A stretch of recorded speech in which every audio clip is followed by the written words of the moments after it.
আপোনালোকে সকলোৱে জানে যে আমাৰ 2019 চনৰ বাজেটত আমি প্ৰথমবাৰৰ বাবে অৰুণোদয় আঁচনিৰ ধাৰণাটো ৰাইজৰ সন্মুখলৈ লৈ আহিছিলোঁ আৰু তেতিয়া আমি এজন অৰুণোদয় হিতাধিকাৰীক 830 টকাকৈ পৰিয়াললৈকে আমি প্ৰেৰণ কৰিছিলোঁ।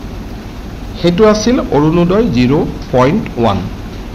চৰকাৰ গঠন হোৱাৰ পিছত আমি অৰুণোদয় 0.2 তাৰমানে অৰুণোদয় দ্বিতীয় সংস্কৰণ আমি আৰম্ভ কৰিছিলোঁ আৰু দ্বিতীয় সংস্কৰণত আমাৰ বেনিফিচিয়াৰী সংখ্যা প্ৰায় 28 লাখ পৰিয়াল হিতাধিকাৰী হিচাপে আমাৰ সন্নিবিষ্ট আছিলে। কিন্তু দুটা তিনিটা অসুবিধা আছিলে যে তেতিয়া আমি কাৰোৰ পৰা আধাৰ নম্বৰ লোৱা নাছিলোঁ, কাৰোৰ পৰা আমি তেওঁলোকৰ ৰেচন কাৰ্ডৰ ডিটেইলছ লোৱা নাছিলোঁ আৰু কাৰ্যত যেতিয়া আমি এটা সমীক্ষা কৰিছিলোঁ, জৰীপ কৰিছিলোঁ, তেতিয়া আমি দেখা পাইছিলোঁ যে বহু হিতাধিকাৰী যি ধৰণে গাঁৱত আমি পাব লাগে তেনেকৈ আমি পাবও পৰা নাছিলোঁ বা কিছুমান হিতাধিকাৰী হিচাপে যি যোগ্য নহয় তেওঁলোক হিতাধিকাৰী হৈ আছিল আৰু এবাৰ মই আপোনালোকক কৈছিলোঁ যে বহুত চৰকাৰী কৰ্মচাৰীয়েও অৰুণোদয় লৈ আছিলে। সেইকাৰণে আমি যেতিয়া অৰুণোদয় 3 আঁচনিটো আমি আৰম্ভ কৰিলোঁ তেতিয়া তাক আমি সম্পূৰ্ণ ব্যৱস্থিত কৰিলোঁ। আমি প্ৰথমবাৰৰ বাবে অসমৰ প্ৰত্যেকটো পুলিং বুথৰ জনসংখ্যা অনুসৰি আমি অৰুণোদয় আঁচনি হিতাধিকাৰী নিৰ্বাচিত কৰিব ক'লোঁ আৰু যোৱা 6 মাহ ধৰি এটা দীঘলীয়া প্ৰক্ৰিয়া আমাৰ গাঁওসমূহত চলি থাকিলে আৰু এতিয়া প্ৰত্যেকজন অৰুণোদয় হিতাধিকাৰী যিটো 0.3ৰ কাৰণে নিৰ্বাচিত হৈছে তেওঁলোক আধাৰৰ সৈতে জড়িত, এপিক কাৰ্ডৰ সৈতে জড়িত আৰু গোটেই অসমৰ শেষ পুলিং বুথটোৰো যদি একেবাৰে ডিমা হাছাও পাহাৰৰ মাজত আছে সেই পুলিং বুথটোৰ পৰাও হিতাধিকাৰী আমি নিৰ্বাচিত কৰিব পাৰিছোঁ। বিটিএডিক বাদ দি বিটিএডিত প্ৰক্ৰিয়াটো এতিয়াও চলি আছে। আমাৰ সৰ্বমুঠ অৰুণোদয় হিতাধিকাৰীৰ পৰিয়াল এইবাৰ 40 লাখ হ'বগৈ।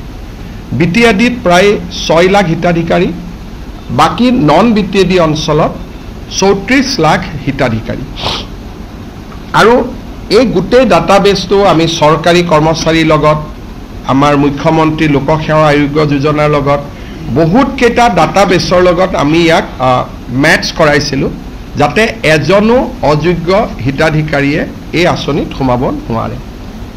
যোৱাকালি আমি এই গোটেই অৰুণোদয় দ্বিতীয় আঁচনিটোৰ আৰু পৰা তৃতীয় আঁচনিলৈ আমি যোৱাৰ বাবে যিখিনি ব্যৱস্থা আছিলে তাক আমি সম্পূৰ্ণ কৰিলোঁ আৰু জুলাই মাহৰ পৰা আমি অৰুণোদয় দ্বিতীয় আঁচনিটো আমি সামৰণি মাৰিলোঁ।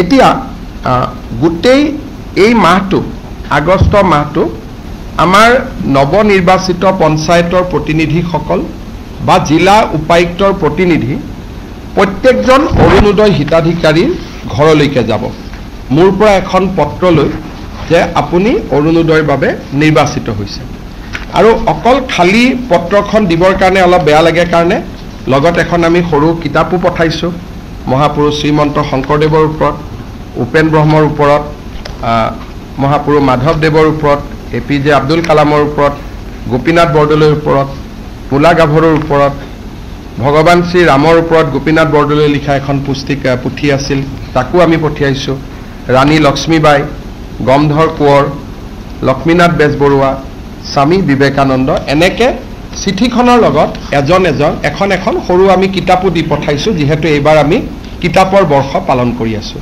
তাৰমানে 40 লাখ পৰিয়ালত এখন পঢ়িবৰ কাৰণে কিতাপো গৈ পাবগৈ।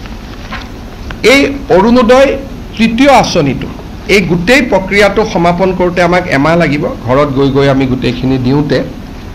আগষ্ট মাহত অৰুণোদয় কোনেও নাপাব। আমি ছেপ্টেম্বৰ মাহৰ 17 তাৰিখে প্ৰধানমন্ত্ৰী নৰেন্দ্ৰ মোদী ডাঙৰীয়াৰ জন্মদিনৰ দিনা, উপজা দিনৰ দিনা আমি অৰুণোদয় তৃতীয় আঁচনিটো আনুষ্ঠানিকভাৱে আৰম্ভ কৰিম আৰু অসমৰ ইতিহাসত 40 লাখ পৰিয়ালক সামৰি কেতিয়াও আগতে এনেকুৱা কোনো আঁচনি গ্ৰহণ কৰা হোৱা নাছিল আৰু এইবাৰ আঁচনিটো লৈ আমি প্ৰত্যেক ঘৰ মানুহৰ দুৱাৰ মুখত গৈ আমি উপস্থিত হ'ম যে আপুনি অৰুণোদয় পাইছে। এইবাৰৰ পৰা প্ৰত্যেকটো ব্লকত এজন অৰুণোদয় সহায়ক থাকিব। কেতিয়াবা যদি কাৰোবাৰ KYC হোৱা নাই, কেতিয়াবা কোনোবাই টকাটো যোৱা নাই, তেওঁলোকে অভিযোগ দিব পাৰিব।